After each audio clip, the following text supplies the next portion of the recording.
So the Gottmans, the relationship advisors for romantic relationships, it's a couple, very old, very renowned, and they have a lot of good relationship advice. They actually say that for every criticism that you have of your romantic partner, you should have at least 5 positive interactions. Actually, they're saying more like 7 to 9. So there should be a lot more positive interactions compared to the negative ones.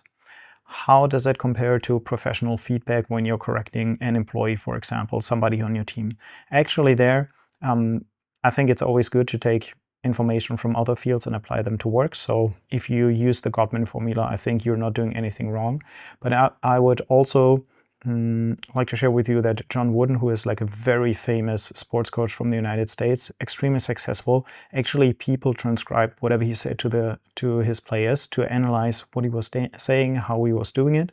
And he was actually doing 50-50, right? So 50% of his communication was praising the players for something real, right? Not just saying, oh, good job, blah, blah, blah, when there was nothing there.